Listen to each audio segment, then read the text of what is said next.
Salut, c'est François. Aujourd'hui, on se retrouve sur le Nouvel Automobiliste pour l'essai du nouveau Mini Countryman hybride par Christian Condé. Vous pourrez retrouver l'intégralité de cet essai, en particulier avec les fiches techniques et de nombreuses photos, sur le site du Nouvel Automobiliste. Lancé en 2017, le Mini Countryman hybride rechargeable a osé tenter l'aventure sur un marché encore un peu fébrile. En 2020, la marque britannique a voulu donner un coup de jeune à son petit SUV urbain, en lui collant un restylage et une mise à jour de son moteur hybride rechargeable. Du coup, avec cette actualisation, le Mini Countryman est-il encore dans la course ou s'est-il fait rattraper? A-t-il toujours son pouvoir d'attraction so British? Réponse dans cet article qui nous a permis de le tester sur tout type de route. Lorsqu'il est sorti en 2010, le Mini Countryman de première génération a fait couler beaucoup d'encre. Même si les codes stylistiques de la marque britannique étaient respectés, son côté surgonflé à la testostérone n'avait pas forcément le vent en poupe. Mais force est de constater que ce petit SUV urbain a su se frayer un chemin. La seconde génération, arrivée sur le marché en 2017, a confirmé sa position. Mais il lui fallait un petit coup de bistouri pour lui redonner du peps, et c'est chose faite depuis mai 2020. Alors bien entendu, comme tout restylage, cela reste subtil. On notera par exemple les pare-chocs avant redessinés, lui donnant plus de caractère, ou encore des optiques légèrement retravaillées, qui intègrent les feux de jour à LED. Mini rend également hommage au terre natal de la marque avec l'Union Jack qui vient habiller les feux arrière comme sur la version 3 portes de la Mini. Pour le reste, rien n'évolue puisque l'on retrouve toujours le côté trapu et contenu du Mini Countryman qui lui sied si bien, et cette gueule toujours aussi caractéristique de la marque. On aime ou pas, mais force est de reconnaître que l'on sait tout de suite à quoi on a affaire. Petite particularité propre à la version hybride rechargeable, les logos peints en jaune ainsi que la trappe de recharge très bien intégrée dans l'aile avant gauche. Quand on s'installe à bord de ce Countryman, on n'est pas dépaysé. On remarque tout de suite cet intérieur toujours très vertical et typique de la marque. À noter que Mini a enrichi le Countryman des dernières évolutions déjà vues sur les versions 3 et 5 portes. On note ainsi l'adoption de l'écran numérique de 5 pouces en guise d'ordinateur de bord.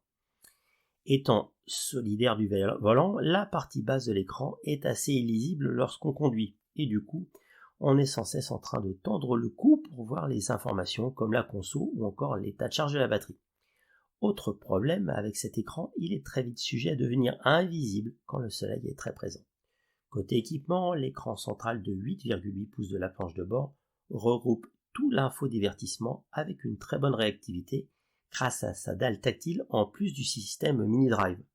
Petit bémol tout de même, la forme incurvée sur les côtés invite à la vigilance. Il est aisé de sélectionner une fonction non voulue. À noter également la non-disponibilité de la connectivité Android pour le moment. Mais là, ça ne saurait tarder car BM met tout en œuvre pour le déployer sur tout son groupe. Il faudra donc se contenter de la connectivité Apple CarPlay. Enfin, dernier détail à ne pas négliger, la présence de série de l'affichage tête haute. Un vrai plus sur un marché qui le met souvent en option. Pour terminer sur l'aspect technologique de ce Mini Countryman, notre modèle d'essai est équipé de la finition Northwood, qui incluait de nombreux équipements.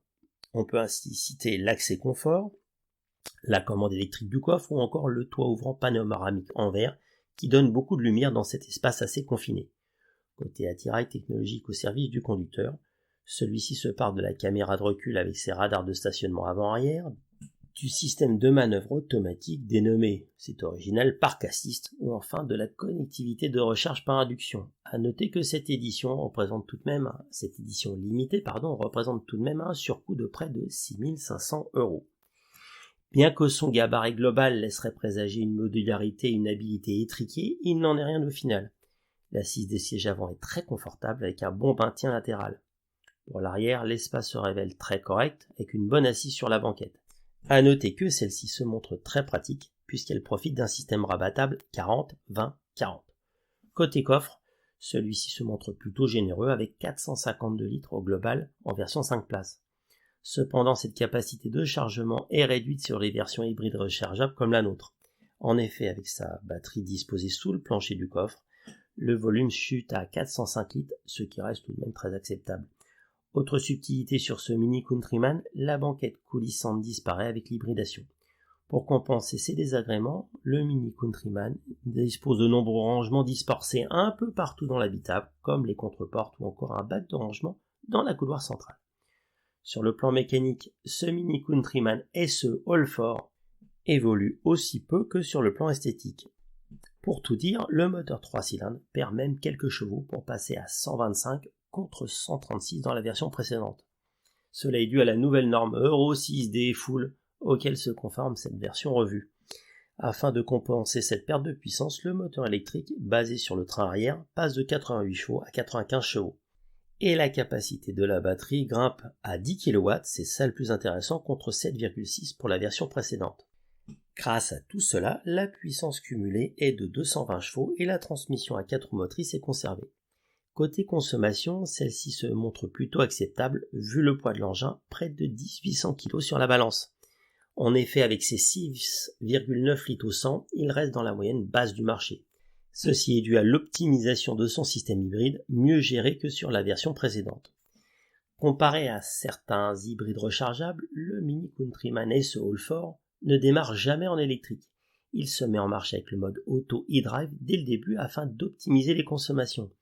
Grâce à ce principe, il permet de se déplacer en mode électrique en ville et enclenche le moteur thermique dès 75 km/h ou lorsque vous sollicitez celui-ci sous une forte charge de l'accélérateur. Le but principal de ce mode de fonctionnement est de ne pas décharger la batterie totalement dès le début et ainsi garder assez de puissance pour propulser les 1800 kg de ce petit SUV. C'est le mode que nous avons utilisé quasi exclusivement durant notre essai, ce qui nous a permis d'utiliser près de 40 km d'autonomie en tout électrique, sachant que l'autonomie électrique est homologuée entre 44 et 52 en cycle WLTP.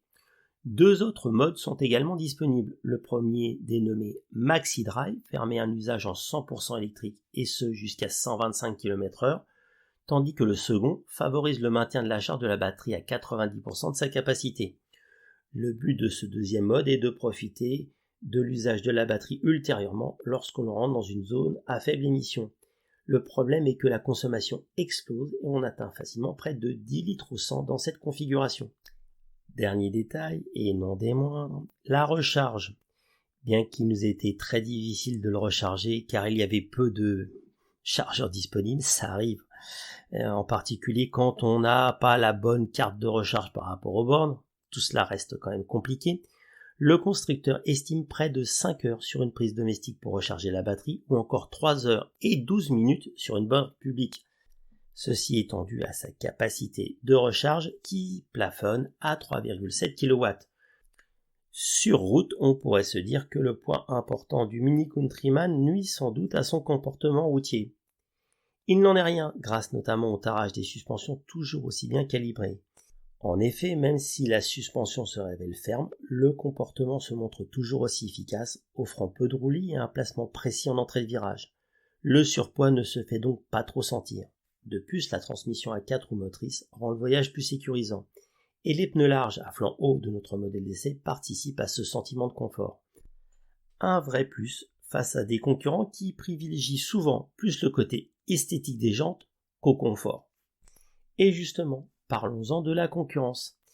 Bien que de plus en plus répandue sur les modèles SUV compacts, la technologie hybride rechargeable peine à arriver sur les SUV urbains. En effet, en comparant l'offre disponible, seul le nouveau Jeep Renegade 4xe s'oppose comme principal concurrent au Mini Countryman.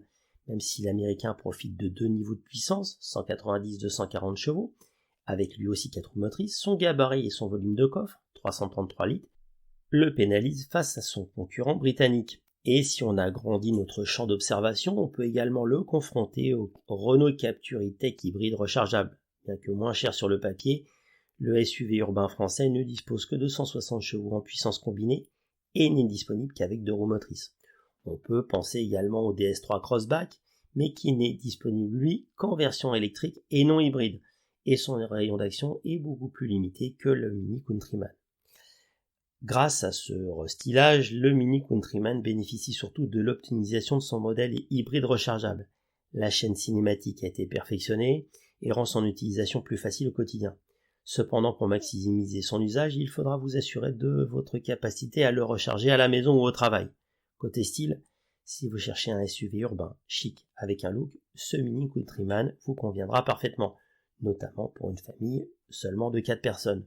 De plus, avec sa finition Northwood de notre modèle d'essai très bien équipé, il saura faire chavirer votre cœur ou celui de votre douce. Mais au moment de signer le chèque, ce ne sera plus la même mélodie du bonheur. Comptez 40 600 € en version de base pour cette version hybride rechargeable qui peut monter à plus de 49 000 € sur notre modèle d'essai et tous ses équipements. Mine de rien, ce n'est pas franchement économique.